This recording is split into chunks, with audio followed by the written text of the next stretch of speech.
بسم اللہ الرحمن الرحیم۔ جب عماد الدین زنگی نے نجم الدین کو اپنے قریب کرسی پر بٹھایا تو یہ اس واقعے کی طرف اشارہ تھا جب در بدری کی حالت میں نجم الدین ایوب نے سلطان عماد الدین زنگی کو چند روز کے لیے تکریت کے قلعے میں پناہ دی تھی۔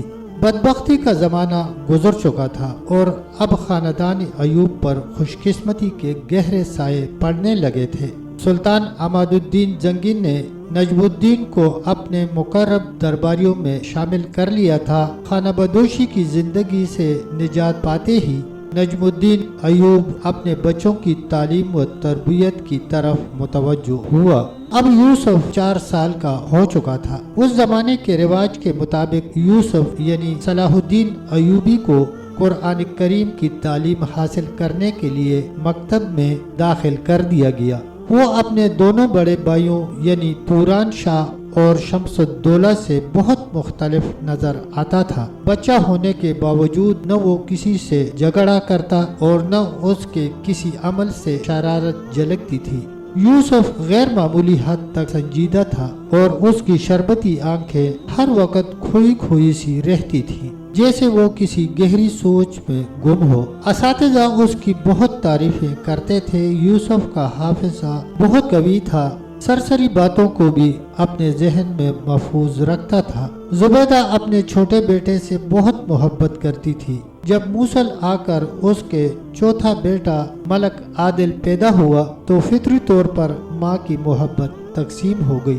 وقت تیزی سے گزرتا رہا۔ اب یوسف یعنی صلاح الدین ایوبی کی عمر 7 سال کی ہو چکی تھی کہ ایک عجیب واقعہ پیش آیا۔ سلطان عماد الدین زنگی کا دربار آراستہ تھا۔ اتفاق سے اس روز یوسف بھی اپنے باپ کے ساتھ دربار میں موجود تھا۔ موصل میں رہنے والا ایک بوڑھا عیسائی راہب مرزبان دربار میں داخل ہوا۔ سلطان عماد الدین زنگی نے گرم جوشی کے ساتھ عیسائی راہب کا استقبال کیا۔ میں سلطان کا نہایت شکر گزار ہوں کہ میری درخواست قبول کی گئی اور حکومت کے کارندوں نے وقت سے پہلے خانقاہ کا تعمیری کام مکمل کر دیا۔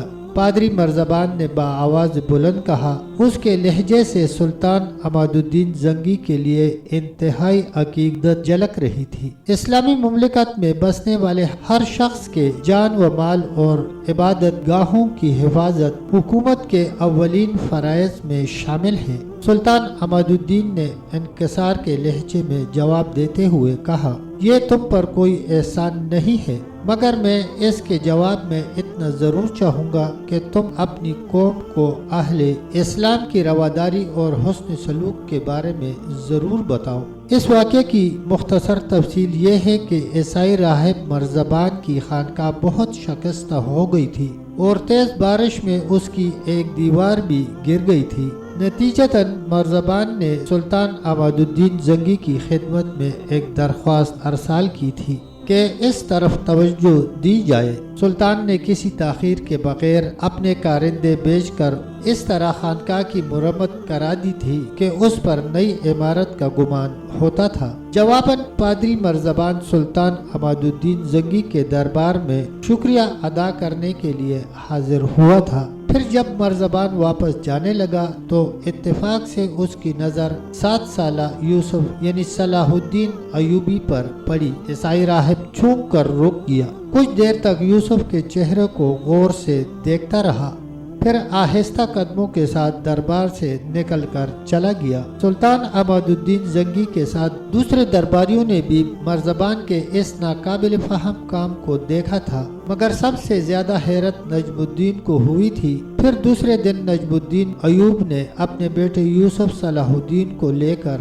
عیسائی راہب مرزبان کی خانقاہ میں پہنچا۔ کل تم سلطان کے دربار میں اس بچے کو اتنی غور سے کیوں دیکھ رہے تھے؟ نجم الدین ایوب نے داخل ہوتے ہی بڑے بے باکانہ لہجے میں سوال کیا۔ عیسائی راہب نے نجم الدین کے سوال کا جواب دینے کے بجائے کمسن یوسف کو اپنے قریب بٹھا لیا اور ایک بار پھر اس کی پیشانی کو غور سے دیکھنے لگا۔